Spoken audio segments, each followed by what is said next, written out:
Assalamualaikum warahmatullahi wabarakatuh. Perkenalkan, nama saya Dera Afri. Saya merupakan mahasiswa bimbingan dan konseling angkatan 2019. Nah, pada kesempatan kali ini saya akan menayangkan sebuah video praktek konseling kelompok dengan pendekatan behavior dan teknik self management. Di mana video ini saya buat untuk memenuhi tugas akhir saya pada mata kuliah praktek konseling kelompok yang diampu oleh dosen Bapak M. Arli Rusandi MPD. Adapun pemeran dalam video ini yaitu yang menjadi pemimpin kelompok adalah Dera Afri, dan sebagai anggotanya terdiri dari Ivana Yosepin, Salsabila Zahira, Elsa Alamanda Husna, dan Silvi Faras. Happy watching! Assalamualaikum warahmatullahi wabarakatuh. Selamat pagi anak-anak ibu. Waalaikumsalam warahmatullahi wabarakatuh. Pagi Bu. Apa kabarnya nih anak-anak ibu semua? Sehat Bu, Alhamdulillah, baik Bu. Alhamdulillah, semoga kita selalu dalam keadaan sehat ya. Sebelumnya ibu mengucapkan selamat datang dan terima kasih anak-anak ibu sudah mau bergabung dan meluangkan waktunya untuk mengikuti konseling kelompok kita pada hari ini. Nah, sebelum masuk ke kegiatan kita, ada baiknya nih kita berdoa. Dari anak-anak ibu, siapa nih yang ingin memimpin doa? Saya Bu. Silakan. Baiklah teman-teman, sebelum kita memulai kegiatan, kita akan berdoa terlebih dahulu menurut agama dan keyakinan masing-masing. Berdoa dimulai. Doa selesai. Amin. Semoga kegiatan kita berjalan sampai akhir nanti ya, dan semoga juga menantinya dapat bisa menjadi berkah. Baik, sebelum melakukan kegiatan kita pada hari ini, Ibu ingin bertanya nih, apakah kalian sudah saling mengenal? Belum Bu. Baik, kalau begitu ada baiknya juga kita untuk memperkenalkan diri supaya nanti anak-anak Ibu dapat menceritakan masalah-masalahnya dengan terbuka. Nah, di sini nanti anak-anak ibu memperkenalkan diri dengan menyebutkan nama, asalnya dari mana, dan hobinya apa. Dapat dipahami? Bisa Bu. Baik, sebelum kalian memperkenalkan diri, ibu terlebih dahulu memperkenalkan diri ya. Perkenalkan, nama ibu Dera Afri. Kalian bisa memanggil ibu dengan sebutan Ibu Dera. Nah, dari anak-anak ibu siapa dua nih yang ingin memperkenalkan dirinya? Saya Bu, perkenalkan nama saya Silvi, saya berasal dari Universitas Riau, hobi saya menonton film. Selanjutnya, Baik Bu, teman-teman, perkenalkan nama saya Ivana Yosepin. Saya merupakan mahasiswa Universitas Riau dan hobi saya adalah menonton drama Korea. Baik teman-teman, perkenalkan nama saya Elsa Alamanda Husna dari Universitas Riau. Hobi saya mendengarkan musik. nah yang terakhir, Perkenalkan nama saya Salsabila Zahira. Saya dari Universitas Islam Riau. Hobi saya bermain badminton. nah karena ibu sudah memperkenalkan diri, semoga nanti dalam menceritakan masalahnya anak ibu dapat terbuka dan menceritakannya ya. Baik, saja kita akan melaksanakan konseling kelompok. Sebelumnya ibu ingin bertanya nih, ada yang udah pernah belum ngikutin konseling kelompok atau ada yang udah tahu apa itu konseling kelompok? Belum Bu. Saya udah pernah Bu ikut konseling kelompok. Oh, mungkin Ivana bisa menjelaskan kepada teman-temannya agar teman-temannya paham apa itu konseling kelompok. Oke Bu, menurut saya konseling kelompok adalah proses pemberian bantuan kepada sekelompok siswa yang dipimpin oleh pemimpin kelompok, yaitu kayak Ibu. Dan di sini kita akan memecahkan persoalan individu secara bersama-sama. Seperti itu Bu. Bu, saya ingin bertanya, manfaat dari kita melaksanakan konseling kelompok ini apa ya Bu? Oke, sebelum pertanyaannya semakin luas, Ibu akan menjelaskan apa itu bimbingan konseling kelompok. Seperti yang sudah dijelaskan oleh Ivana tadi, itu sudah betul. Dan dalam bimbingan dan konseling kelompok ini nanti kita akan membahas mengenai permasalahan-permasalahan yang anak-anak ibu alami. Jadi kalian masing-masing diharapkan menyampaikan permasalahan yang saat ini sedang dialami, seperti kayak saya mengalami permasalahan di bidang belajar Bu, saya mengalami konsentrasi, tidak fokus, sering terlambat, malas, dan lain sebagainya. Dan mengapa kita perlu mengadakan konseling kelompok ini sesuai dengan pertanyaan dari Elsa tadi, di mana tujuan dari konseling kelompok ini untuk meningkatkan kemampuan kalian dalam bersosialisasi dengan teman, meningkatkan keterampilan dan berkomunikasi, meningkatkan kepercayaan diri, dan dapat menyampaikan pendapat yang ingin kalian sampaikan.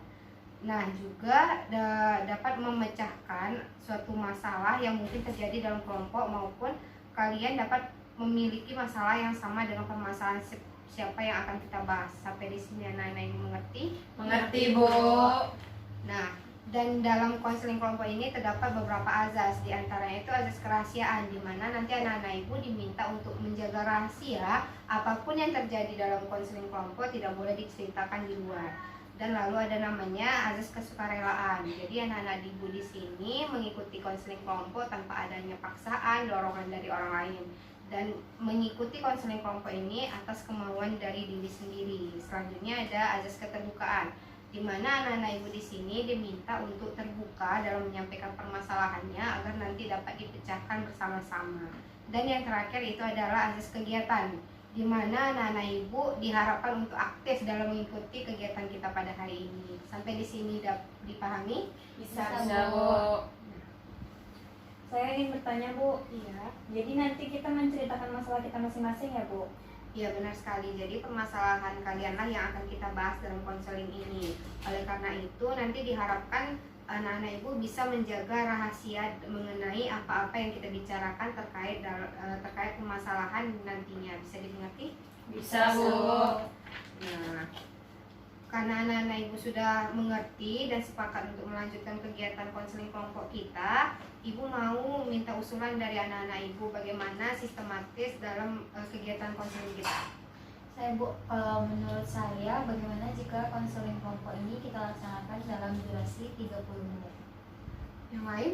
Menurut saya kita tambah jadi 45 menit gimana, Bu? Kalau menurut saya, Bu, 45 menit itu udah pas, Bu. Soalnya dia kan nggak kecepatan, terus nggak kelamaan juga, Bu. Jadi kesepakatan anak-anak ibu yang mana nih? Saya 45 menit, Bu. 45 menit Bu. Sama, Bu. Oke, kalau gitu kita sepakati kita akan melakukan kegiatan selama 45 menit ya. Nah, karena juga tadi ibu sudah menjelaskan apa itu konseling kelompok, jadi apakah anak ibu sudah siap ini mengikuti kegiatan konseling kelompok kita pada hari ini? Siap, Bu. Baik, kita masuk pada kegiatan kita selanjutnya ya, di mana masing-masing dari kalian menyampaikan permasalahan yang sedang kalian alami, dan nanti kita sepakati permasalahan siapa dulu yang akan kita bahas, yang mana permasalahan itu benar-benar harus diselesaikan dengan segera dan bisa dipecahkan. Sudah bisa dimulai? Sudah, Bu.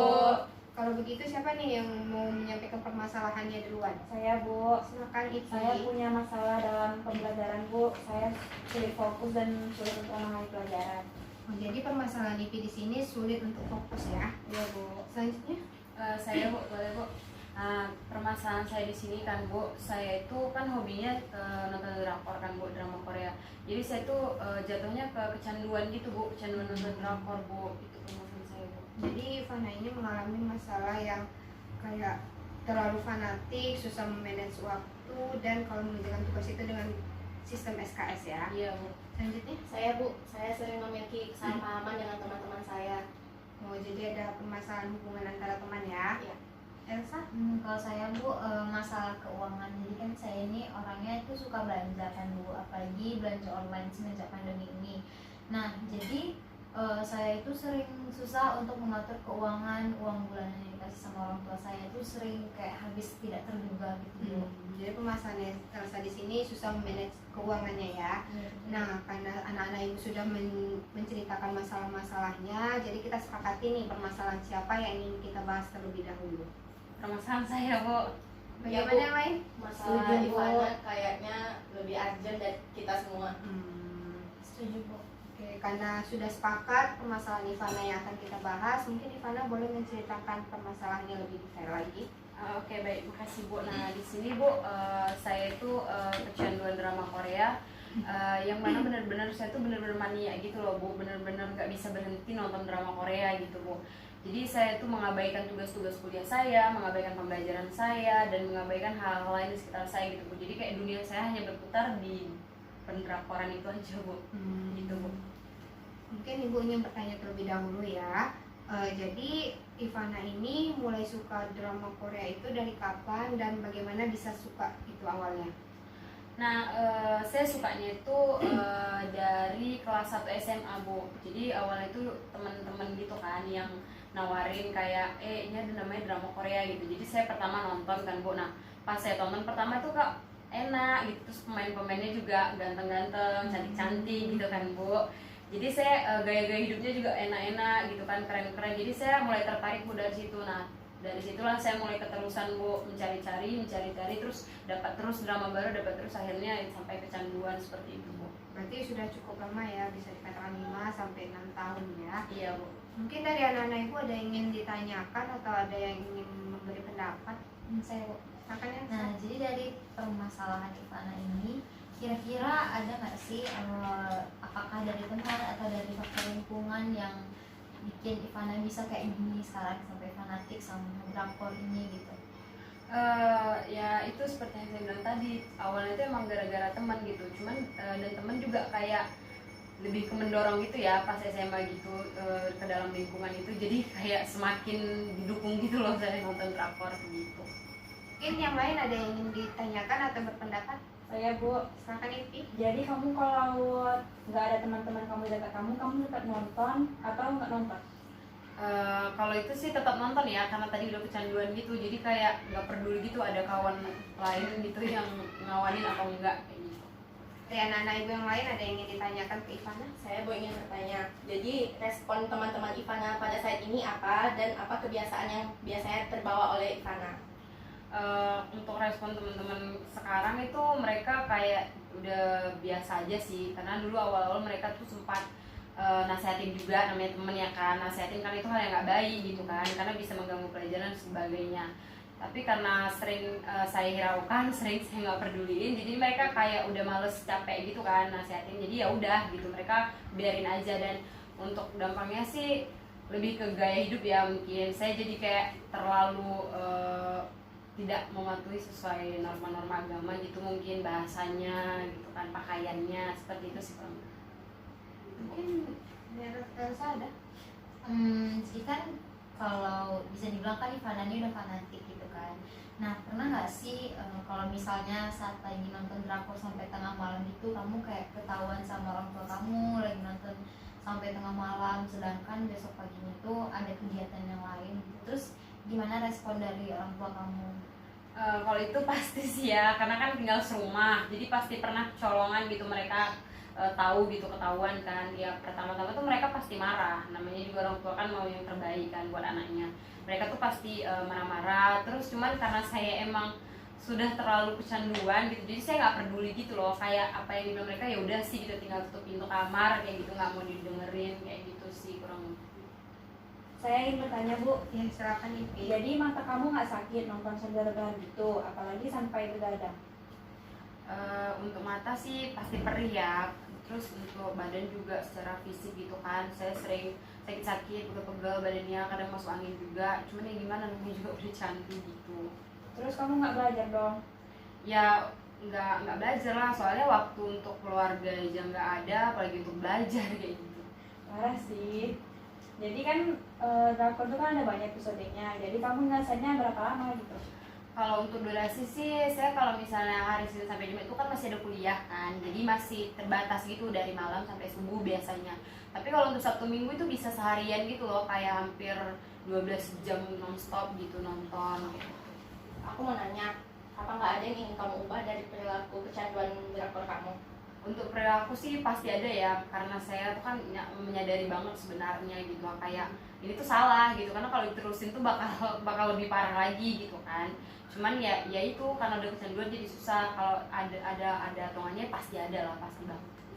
Oke, setelah Ibu mendengarkan cerita dari Ivana tadi dan Ivana juga menjawab pertanyaan dari teman-teman tadi yang Ibu tangkap itu, Ivana mulai menyukai drakor yang bertentangan dengan Korea itu dari kelas 1 SMA ya, yang awalnya suka terus menjadi kecanduan. Iya Bu. Terus menimbulkan kebiasaan-kebiasaan buruk seperti suka begadang, suka tidur di kelas, belajar tidak fokus, dan sesuai dengan Ivana bilang tadi, Ivana mau berubah ya? Iya Bu.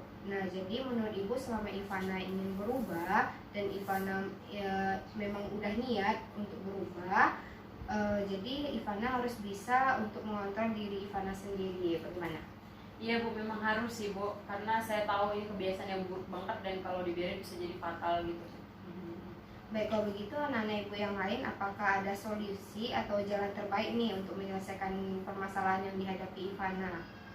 Saya Bu, Ya, silakan Iki. selain nonton drakor, kamu ada hobi lain nggak?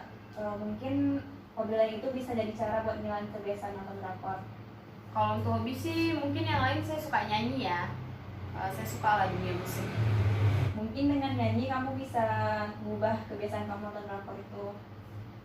Iya sih, tapi kan nggak mungkin dong nyanyi tiap hari, nanti dikira orang gila lagi. Iya sih, betul. Tapi ibu ingin tanya nih, Ivana emang betul-betul ingin berubah? Iya Bu, saya sangat ingin berubah Bu terhadap perilaku kecanduan saya. Jadi berarti Ivana sepakat ya, jika tujuan Ivana ingin berubah, tujuan Ivana ingin bangkit dari kecanduan Ivana, dari kecanduan gadget, ingin menjadi mahasiswa seutuhnya, dan ingin belajar yang benar dengan cara mengatur jadwal harian, mengatur waktunya. Mungkin dari anak-anak ibu di sini ada yang mengungkapkan, mungkin kalau misalnya saya di posisi Ivana, saya akan begini. Saya Bu, Silakan. saya memiliki teman yang sangat candu bermain game. Pada awalnya dia memang agak sulit dan itu tidak instan untuk merubahnya. Tetapi dengan mengurangi jam bermain gamenya, dia lama-kelamaan jadi biasa. Mungkin Ivana bisa mengurangi jam nontonnya agar terbiasa. Semangat Ivana! Asik. Nah, saya juga setuju sama Zahir tadi Bu. Kalau menurut saya, Ivana ini harus lebih banyak bersosialisasi dengan lingkungan sekitarnya. Dan yang paling penting itu untuk meluangkan waktu berkumpul bersama keluarga dan teman-teman juga. Jadi dengan sibuknya Ivana bersosialisasi dengan lingkungan dan keluarga, waktu untuk menonton drakor itu jadi lebih cenderung sedikit, malah mungkin tidak ada gitu. Jadi itu mungkin bisa membantu mengurangi atau bahkan menghilangkan kecanduan Ivana dari fanatik sama drakor. Ya itu benar sih, soalnya kan selama saya nonton drakor tuh saya selalu mengunci pintu gitu, suka menyendiri dengan dunia saya sendiri kayak gitu. Mungkin dari yang lain ada lagi nih yang menyampaikan? Benar apa kata ibu dan teman-teman tadi, harus step by step gitu. Terus kamu harus melakukan sesuatu yang lain kamu suka, seperti baca novel atau masak. Jadi kamu nggak nonton drakornya terus. Iya sih, mungkin saya bisa mulai dengan baca novel, boleh juga tuh. Soalnya kan kalau baca buku tuh bisa ngantuk kan. Jadi kalau misalnya ngantuk tuh mengurangi waktu saya untuk menonton drama Korea. Mungkin baca novel yang ada animasinya biar bisa mengurangi ngantuk. Ya, betul apa yang dikatakan dari teman-teman tadi. Yang pertama itu tadi ada Zahira untuk mengurangi durasi drakornya, Elsa untuk coba untuk bersosialisasi dan meluangkan waktunya untuk keluarga. Lalu Ipi itu sering untuk melakukan hobi-hobi yang Ivana sukai. Mungkin terima kasih untuk anak ibu yang telah menyampaikan solusi dan sarannya untuk Ivana. Kalau dari ibu sendiri itu ibu ada suatu pendekatan behavior di mana itu ada teknik self management. Nanti Ivana diminta untuk menuliskan apa-apa saja yang Ivana ingin ubah, perilaku buruk apa yang ingin Ivana ubah menjadi perilaku baiknya. Nanti ibu akan memberikan Ivana tugas. Nah, di situ Ivana tulis apa saja perubahan-perubahan yang ingin Ivana ingin ubah gitu ya. Paham? Paham Bu. Nah, mungkin berdasarkan kasus ini Ivana nanti bisa memanage waktunya, kapan menonton drakor, kapan belajarnya, kapan istirahatnya, dan kapan untuk melakukan hal-hal yang lainnya. Jadi di sini ibu akan memberikan Ivana tugas seperti yang ibu katakan tadi. Ivana nanti diminta untuk menuliskan list-list yang Ivana ingin ubah, dan nantinya kalau Ivana dapat merubah perilaku buruk Ivana menjadi perilaku baik, nanti Ivana dapat reward. Nah, kalau Ivana tidak dapat merubahnya, nanti ada sanksinya nih dari teman-teman. Gimana teman-teman? Setuju nggak? Setuju Bu. Dari Ivana sendiri setuju nggak nih? Setuju Bu, cuman reward dan sanksinya itu apa ya Bu? Nah, kalau Ivana ingin tahu apa itu reward dan sanksinya, nanti kita akan bahas dan melihat perkembangan Ivana di pertemuan selanjutnya ya. Oke Bu. Nah, juga ibu minta untuk anak-anak ibu untuk bantu pantau Ivana agar Ivana tidak lengah dan dapat fokus untuk merubah kebiasaan buruknya menjadi kebiasaan baiknya. Dan ibu juga akan pantau Ivana nih untuk tetap mengingatkan Ivana dengan tujuan awal Ivana tadi ya. Oke Bu, baik Bu. Dan untuk Ivana nih, karena sudah ada kontrak tadi, maka ibu harap Ivana dapat menjalaninya dengan sebaik-baiknya dan niatnya dikuatkan lagi, harus benar-benar berkomitmen sama pilihannya. Jika memang mau sungguh-sungguh bangkit dari kecanduannya, harus benar-benar ditata niatnya ya, pelan-pelan. Mungkin dialihkan dengan hal-hal yang Ivana sukai juga, dan mengurangi durasinya dari 5 jam ke 3 jam, terus ke 2 jam, sehingga terbiasa nantinya. Mungkin ada yang lain mau disampaikan untuk Ivana? Cukup Bu, kayaknya sih Bu. Jika dari anak-anak ibu cukup, dari ibu juga sudah cukup, kita akhiri saja pertemuan kita pada hari ini. Nanti kita ketemu lagi di pertemuan selanjutnya untuk mengetahui perkembangan dari Ivana sendiri dan membahas apa reward sanksinya nantinya. Sebelum ibu akhiri, ibu mau tanya nih, apa perasaan kalian setelah mengikuti konseling kelompok ini? Mungkin dari Ivana dulu nih ya Bu. Kesan saya Bu setelah mengikuti konseling kelompok ini Bu, dengan konseling kelompok ini saya jadi merasa lebih lega karena sudah bisa mengutarakan permasalahan-permasalahan saya kan Bu. Dan juga saya merasa senang Bu, saya mendapatkan solusi gitu, titik terang dari permasalahan yang saya alami sekarang Bu, begitu Bu. Mungkin yang lain? Saya Bu, kalau saya merasa konseling ini sangat penting bagi kita karena awalnya masalah kita yang berat bisa menjadi ringan, dan kita juga bisa menerima saran-saran dari teman-teman yang lain. Mungkin ada lagi? Kalau dari saya Bu, hal yang saya dapatkan dari konseling kelompok ini, yang pertama keberanian saya untuk berbicara di depan umum, menceritakan permasalahan saya bersama teman-teman yang baru kenal. Terus juga saya jadi lebih berani untuk mengutarakan pendapat saya dan masukan-masukan saya untuk permasalahan yang Ivana tadi. Nah, betul. Mungkin sudah cukup kita akhiri sampai di sini ya. Dan tadi karena kita diawali dengan doa, maka pertemuan kita diakhiri juga dengan doa. Berdoa menurut agama dan kepercayaan masing-masing dimulai. Berdoa selesai. Nah, semoga kegiatan kita pada hari ini menjadi berkah ya. Dan kita akan ketemu lagi pada pertemuan selanjutnya untuk membahas perkembangan dari Ivana. Mungkin Ibu cukupi sampai di sini. Sebelumnya Ibu mohon maaf apabila ada kesalahan dan kekurangan. Ibu akhiri, assalamualaikum warahmatullahi wabarakatuh. Waalaikumsalam.